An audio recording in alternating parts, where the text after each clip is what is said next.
Hey YouTube, how's it going? Kevin Cleary with a knife video. I've got to tell you, I don't know how to describe this review and I don't really know how to approach it. I've been waiting for a long time to kind of figure out how I'm going to talk about this knife. Today I have the Strider SMF. Overall, I think this is a great knife. Okay, I like the idea of it, and even in hand, it's really cool, really durable. However, I just don't find myself terribly excited about this blade, and I think the main reason for that is the blade itself. Overall, I like the handle. It could be a little more comfortable, but it's not bad. I like the ability to choke up into that position. I like the materials. I like the construction philosophy with the full G10 side and the titanium side. You know, I even like the blade profile. My issue with this blade is the way it's ground, the thickness of it, and the blade length itself. So this length here, which is only 3¼ inches. I don't know. That's the main thing, and I have used this a lot. I've had it for about 4 months, and I purposely, for the first 2 months, I will say I haven't carried it a lot more recently, but for the first 2 months that I had it, you know, I purposely carried it all the time. I would try to do everything with it. I would just, you know, try to really get a sense for the knife. And on the positive side, there are a lot of positives. It's very light for what you're getting. It's incredibly tough and durable. And this one is off the secondary market. It has been heavily used. It's not, you know, it doesn't look heavily used. I guess heavily used is not a fair term, but it's been quite well used. And it's held up really, really good. All right. There'll be some things that I specifically mention along those lines as we go through. But by way of introduction, I want to say I like the knife in a general sense, but when it comes down to actually using it and carrying it every day, I'm not a fan. Okay, I'll tell you, it's not because of its size or its weight. Here's a couple other knives that I like better. Here's the 0 tolerance 0300. You know, this thing is a brick. It's a super heavy knife. It's every bit as large. It has a lot of the similar materials, you know, S30V, G10, titanium. I like this knife way better than I like this knife. Primarily, that's again because of the blade. I think this is a great blade, great slicer, great cutter, you know, very tough. It's going to do great, you know, for all kinds of applications, including bushcrafting, which is about the only place where I could really see myself wanting a blade like this. Here's another knife that's even more similar to the SMF because it's, you know, it's a very close, it's sort of a modification of an SMF. This is honestly one of my all-time favorite knives. I am completely in love with the DOC. You know, if I go a while without carrying it, it's like I get withdrawal and I have to go and get it and put it in my pocket. Just love this knife. In fact, I will likely, in the not too distant future, be buying another one just because I want to have one that I can sort of carry more and use more. So that I don't, right now, it took me a long time to find this, and you know that if you watch the review. I wanted this specific configuration with the satin finish and the blue handle and plain edge, and I could not find that. I kept, you know, they would come up for sale and it would be green or red or black or DLC coating or a serrated edge. I couldn't get just the one I wanted, and so when I finally did, I'm like, holy cow, I'm afraid to do anything with it because it was so hard to find. I would like to get a second one in an off color, maybe all black or DLC or something that I don't mind using as much. So anyway, I love this knife, and so I tell you that to point out that it's not the size or weight that's getting to me, it's primarily the blade. This blade, because of the complex grind where you've got the thin grind here and thicker at the tip, performs actually really well for cutting tasks. This one, I've used it for all kinds of things. It doesn't cut well. That's all I can say. It doesn't slice well. Probably MixRider would say I didn't design it for slicing. I didn't want you cutting cheese or apples. I wasn't planning for you to open packages. Okay, good. Then the knife maybe just isn't for me. All right. As an EDC, I don't think that, for my purposes, this is a very practical blade. Now, having said all that, generally this is going to be a positive review, okay? As I go through the specifics of the knife, there are a lot of things that really impress, with the exception of, for my purposes, again, the blade. So let's get into size and weight. And again, here's all positive. This knife weighs 6.1 ounces. It's 9 inches, essentially a 4-inch blade and a 5-inch handle. It's really, you know, there's about a 1-inch discrepancy, 1/8 of an inch discrepancy, like it's 3 7/8 and 5 1/8. But for simplicity's sake, we'll say 4 inches and 5 inches, okay? And 6.1 ounces. That's a great ratio. You know, other knives that I have that are 9.5 inches, they rarely beat that 6-ounce mark. And plus, they're not going to be as tough as this. So you're getting a super heavy-duty, overbuilt folder for only 6 ounces. It's awesome. Really, really good on the size and weight equation there, okay? The handle is, you know, it carries reasonably well in pocket. It's kind of thick at this end, but that's at the top. So the fact that it's a little smaller down here leaves room in your pocket for your keys or whatever else. So it actually carries really well. It's much thinner than, or I mean, it's much lighter than you think it should be. When you pick it up, you're like, whoa, holy cow, it's pretty light. So yeah, comes in and out of pocket very, very well. And so I have no comment, I have no complaints at all about size and weight. In fact, I think the size and weight are really, really good on the SMF. What about the blade? Here's my main issue with this knife. The blade is a large piece of S30V. It's very thick blade stock, more than 1/8 of an inch. It's a flat grind. It's not a full flat grind. There's just a little bit of flat right here. So it's a very, very high flat grind, almost a full flat grind, but it's a very thick flat grind, okay? There's a lot of steel out here at the edge. And I understand that from a toughness perspective, but you want a knife to cut stuff. And it's almost as thick as a hatchet. Like, it's really, really thick, okay? And that's why I don't find this to be very practical for my purposes. I do like the finger choil here and the ability to choke up. I liked it on the SMF. I do wish there was more blade length. On the SMF, or I mean on the DOC, notice that the way they grind this, it has a lot of belly, and that adds, the way this is ground compared to this, it actually adds almost 1/4 of an inch of cutting edge. So this is basically 3.5 inches of cutting edge, and this is 3.25 inches. And it barely makes 3.25 inches.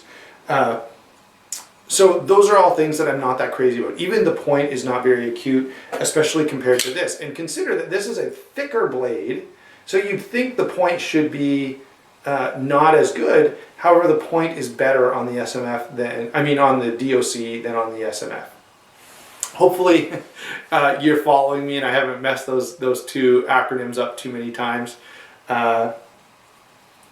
But that's my main complaint on this, is just the blade. Okay, let's go on to the rest of the knife because we want to be positive from this point out, and it will be. Okay, lockup and deployment is very good, very smooth, very reliable.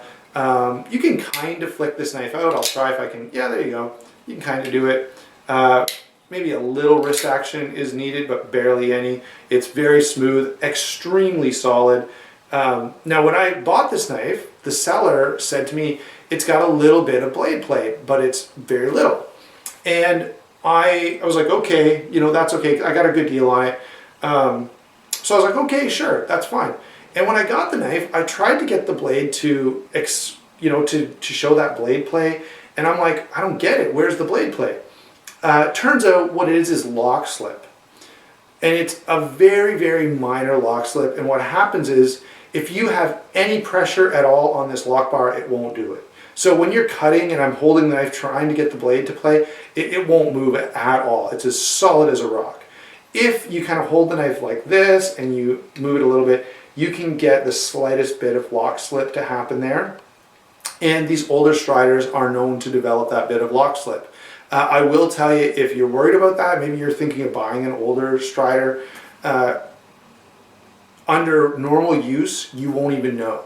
Because if you have your hand on the knife at all in any way, like the smallest bit of pressure on the lock bar and the blade won't move, okay?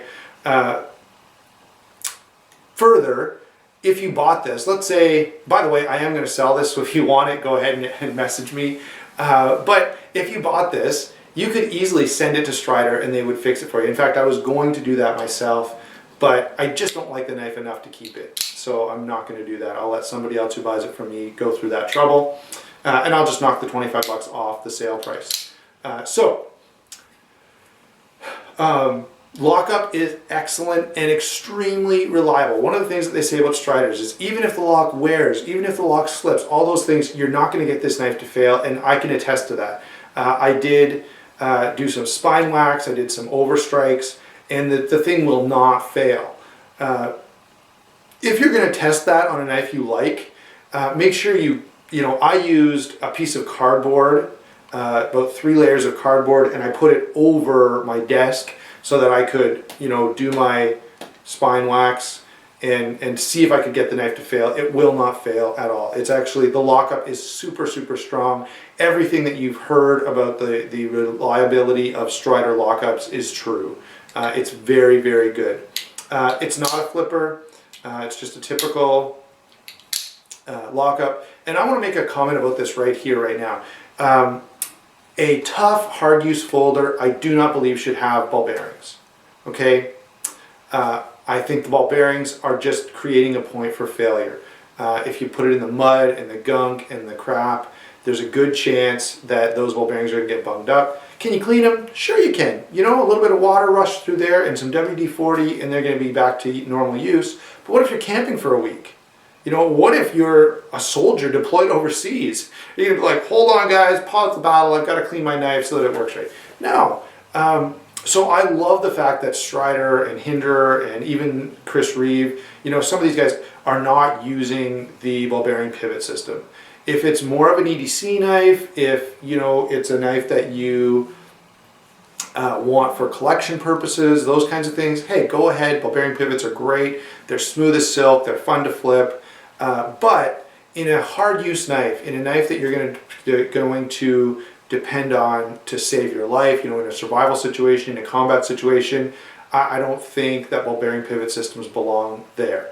You guys can go ahead and comment below because it's like the darling child of the folding knife world right now. Every knife, if you go, hey, Zero Tolerance is putting out a new knife, they're getting ready to release it. You know what it's going to have? It's going to have an over travel stop, it's going to have a ball bearing pivot system, it's going to have a Super Steel S35VN or M390 or 204 CTS 204P. It's going to have titanium, and you can just go down the line of things that a high-end EDC knife is going to have. I don't think that all those things are necessary. I really don't. All right, so that's my rant. I'm done. I won't do it anymore unless maybe in another video. But I love the fact that this is just regular old washers. That's what a hard use knife should be. Something simple, something reliable, and something that's easy to, if you had to take it apart and clean it, you're good to go and you're right back up and running. Okay, so lockup and deployment on this are excellent, excellent, excellent. Let's move on to the handle, and again, big win. I love this handle construction. I love that it's a G10 solid piece here where it's just been milled out. That does add to the strength, and G10 is strong as crap. It's really, really strong material, so there's no issue with strength there. And then you've got the titanium lock side. I do like the over travel stop or lock bar stabilizer. I love the flame titanium. I love the pocket clip with the mat. This is a gorgeous looking knife. I really, really like, especially the look of the lock side. It just, it looks, post-apocalyptic and it looks cool. Totally love it. Handle I think is a big win again. It's comfortable. It doesn't look like it should be comfortable, but it actually is quite comfortable in hand. Reverse grip, same deal. Very comfortable. You got this nice big spot for your thumb to go. Very, very good. And by the way, once again, as I said before, the seller told me it had a little bit of lock slip, and if you hold the knife at all, there's no blade play. If it's in your hand, you cannot get it to fail. You can if you hold it just like this and very carefully, and you have to push pretty hard. If you just push lightly, it doesn't move. Anyway, again, handle I think is a big win. The pocket clip is again a big win, and that's the ZTs like the 0200 and the 0350 and the 0300 with the Strider inspired clip, I think is a great, hey, perfect. Really, really like the clip here, and I actually like the way it's executed with the little hook that hooks into the handle, and that's what keeps the clip solid and from moving. And again, the clip, you would look at this design and say, Seems like that clip could move. It doesn't move at all. It's very, very solid. So everything about the handle I think is a big win. One exception, I actually like the way the DOC put a slight cant. So the DOC runs straight. This would be an SMF handle if it went like this, okay? So if it kind of continued down this way, I think the slight adjustment in the handle on the DOC is an improvement. If Striders just took, you know, about an eighth of an inch, the width of this last screw, if this last screw was moved down here and that was all cut off, I think it would improve the ergonomics a little. I don't think it's the end of the world having it the way it is either, though. It's actually really comfortable. So there you go. Overall, as I said, as you go through the components of the knife, it's like win, win, win, win, win. Everything is good. I just don't like the way the blade performs. Now, there are other blade shapes. The Tanto, I would think, would be even worse than this. But if you go with one of the compound ground Striders, I think you might get better slicing performance out of the first portion here that's ground thinner than out here. Essentially the SMF does that on, I mean the DOC, I don't know why I want to keep calling it that. Anyway, the DOC, you know, solves the edge problem by having this thinner grind here by the base of the blade. And it makes it extremely functional, makes it really, really good slicer. Not so much on the SMF. So overall, I think this is a great knife. I think it's well put together. I think it's a great design. Very iconic, of course. You know, you could if I throughout this whole video, you know, somehow shadowed this so you couldn't see the knife, you just see the shape, everyone would still know it was an SMF. So I think that's pretty neat. Not a lot of negative, of course, to say about this. Overall, I think this is a great knife. I just don't think it's a great knife for me and for my purposes. So there you go. That's my take on the Strider SMF. Great knife for all intents and purposes. To me, a knife needs to cut well. It needs to, and by that I mean slice well. Most knives, I mean most EDC tasks are slicing tasks. You know, maybe in your whole lifetime you will never use your knife for defense, and hopefully you don't. In your whole lifetime you may never get lost in the woods and need a survival style folder. Okay, if you're purposely going out there, bring a fixed blade. That's what I always do. I think this knife is very purposefully designed, and if that's not your purpose, it maybe isn't for you. Otherwise, outside of the blade that I'm just not crazy about, everything else on this knife is a real win, and I really, really like it. So there you go. That's my take on the Strider SMF. I'm probably not going to have this in my collection a whole lot longer. I'm probably going to think about trading it or selling it. But there you go. That's my take on the SMF. Great blade if it suits your purposes. And as I said, some of the other blade shapes, not this flat ground, almost full flat ground blade shape, may perform better. And I may, you know, 6 months from now, I may pick one up and be like, hey, this is awesome. So there you go, YouTube. Thanks for watching. I hope you enjoyed the video, and we'll talk to you soon.